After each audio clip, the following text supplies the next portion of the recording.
a gente vai adquirindo uns cabelinhos brancos e a gente tem a oportunidade de ter visto um bocado de história das coisas que vão acontecendo. Uma das coisas que eu acho que contribui atualmente para o fato de tantos divórcios estarem acontecendo é uma coisa que as pessoas não se dão conta que isso aconteceu. Eu me criei nos Estados Unidos, como muitos de vocês sabem, e naquela época, para as pessoas poderem se divorciar, elas tinham que justificar legalmente diante do juiz porque eles queriam se separar. E tinha que ser razão muito forte, e tinha lei para isso. Era pelo adultério, ou por um engano, ou alguma coisa assim, por roubo de bens, ou alguma coisa assim, sabe? Era uma coisa difícil de conseguir convencer o juiz desses divórcios, e você tinha que ter comprovação legal. Um dia eles mudaram essa lei. Essa lei passou a ser o que eles chamaram de no-fault divorce. Quer dizer que agora a gente pode se divorciar sem ter que comprovar a culpa de ninguém. E aí a coisa devagarinho começou a mudar. Porque agora eu podia me separar se eu não gostasse mais da pessoa, se eu gostei de outra pessoa, se eu queria fazer outras coisas, né? Eu acho que essa é uma das razões que contribuiu e que ninguém se dá conta. Vocês sabem que no Brasil, até 1977, não havia divórcio, né? Isso é uma lei muito recente que eu, inclusive, vi ser votada no Congresso. E antes era desquite que não rompia o vínculo matrimonial. Então, a partir de 77, a pessoa poderia se divorciar uma vez só. Naquela lei só podia se divorciar uma vez. Era uma lei bem conservadora, mas permitiu. Eu acho que outra coisa que contribui na nossa cultura, da década de 60, 70 para cá, é aquela ideia de que a gente tem que se casar para ser feliz. A gente não casa para fazer o outro feliz, apesar de que a gente diz isso, né? A gente casa para ser feliz. Eu não quero mais ficar com essa pessoa porque ele não me faz feliz, ela não me faz feliz. Mas o casamento é feito de felicidade? Eu sei que Deus está muito mais comprometido com o meu caráter do que com a minha felicidade. Ele quer que eu me pareça cada vez mais ao Senhor Jesus. A preocupação maior dele não é a minha felicidade. A alegria no Senhor, sim. Felicidade, não tem garantia nessa vida. Pelo contrário, nessa vida tereis tribulações. Essa é a promessa que ninguém quer. Então as pessoas agora assim, se eu não sou feliz é porque esse casamento não deu certo. Também perdemos a ideia da responsabilidade, da obrigação, no bom sentido disso. Tem certas coisas que a gente faz porque é nossa obrigação, porque a gente prometeu, porque a gente deu palavra, porque a gente fez voto. E isso passou a perder a importância. Mas a gente pode desmanchar isso, tem um jeitinho, da gente desmanchar isso, mas eu não sou feliz, ou não presta, não sei o que mais. Então, as pessoas têm muito mais permissão social / cultural, para se divorciarem. Aí essas pessoas, como é o caso do Brasil, de uma forma, inclusive, muito boa, eu acho, assim, a gente tem visto esses últimos 30, 40 anos, as pessoas conhecem a Jesus, conhecem a fé cristã, se abraçam, com toda essa coisa maravilhosa que é o amor de Deus. Só que isso não é vacina. Isso não faz com que a pessoa fique perfeita de um dia para o outro. E muito menos que ela entenda tudo. E muito menos que ela tenha curado e sarado as coisas que ela viveu a vida inteira antes de conhecer Jesus, Mesmo pessoas que conheceram Jesus quando crianças, também viveram coisas difíceis. Eu acho que uma das coisas complicadas é que as pessoas, eu vou ilustrar aqui, vamos fazer de conta que a gente tem as farpas do coração, e eu sou a Maria, e eu quero me casar, estou casada com o João, e o João tem as farpas no coração dele. Então, quando a gente vai se abraçar, a gente vai apertar essas farpas um do outro. Eu aperto a dele, ele aperta as minhas, Às vezes ele aperta as minhas, E as minhas também apertam nele. Então, se a gente não curar essas coisas do antigamente, a gente leva isso para dentro do casamento e a gente leva isso para dentro da relação imediata. Então, por mais que eu queira intelectualmente pensar, ou até espiritualmente dizer, não vou fazer isso mais, não vou falar feio, não vou brigar, não vou criar caso, não vou ficar enciumado, não vou isso, não vou aquilo. Se você não sarar essas farpas, não vai resolver. As mulheres têm muito mais a tendência a DR na vida, né? De autorreflexão, eu acho, do que os homens, apesar de que os homens também sabem fazê-lo, mas elas têm essa preocupação de procurar, né, ver o que é que está errado, vamos arrumar essa relação. É a mulher que arrasta o cara pro encontro de casais, né? Vamos lá falar com o pastor, vamos para a igreja, não sei o que mais. E existe muita resistência, né, na parte de muitas pessoas de procurarem algum tipo de ajuda, né? E nem sempre todo mundo sabe como ajudar. Como ajudar é complicado também.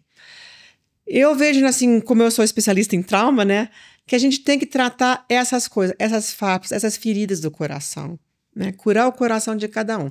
Quando a gente não tem mais as feridas, a gente abraça um ao outro e consegue desempenhar alcançar essa intimidade, né, que a gente precisa ter.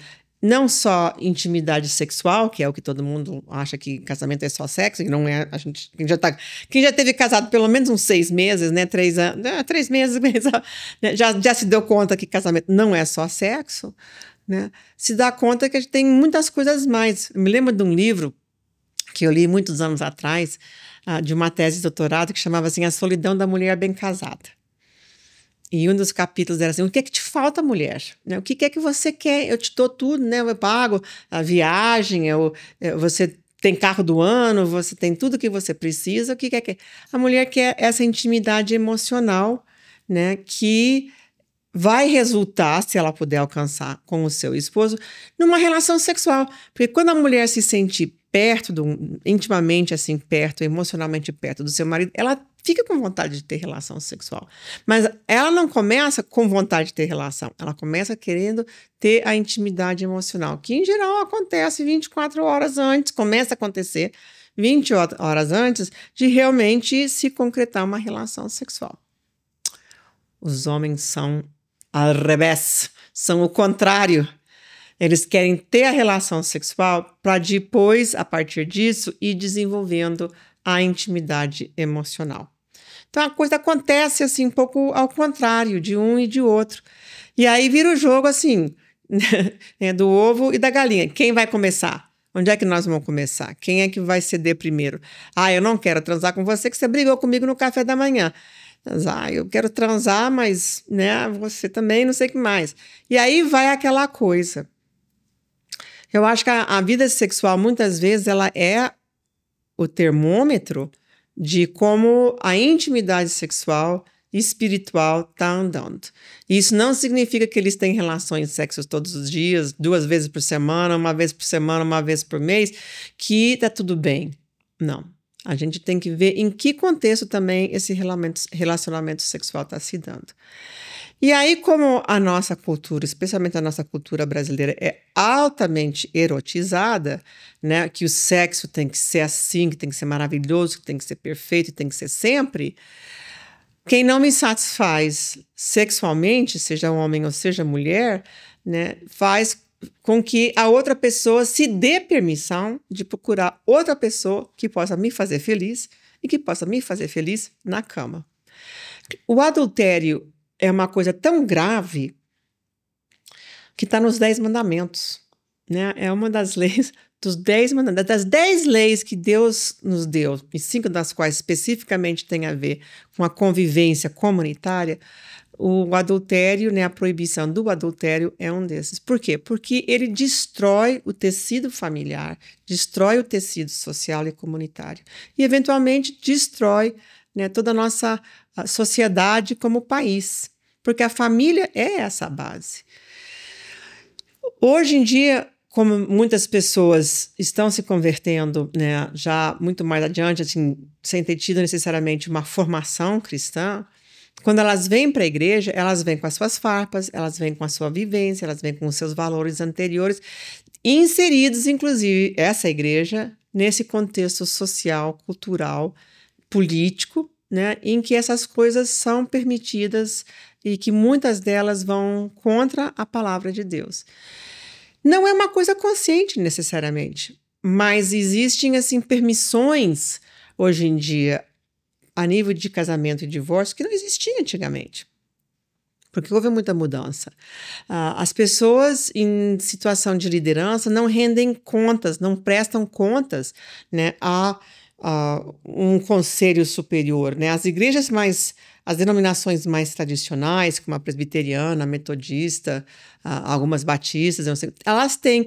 Eu me lembro, quando eu me criei na igreja metodista, eu me lembro que na igreja metodista, quando eu era menina, tinha até julgamento, tinha corte, né? Que se algum pastor tivesse feito uma coisa errada, havia uma queixa, né? Uma denúncia, havia uma investigação e a pessoa tinha direito à defesa.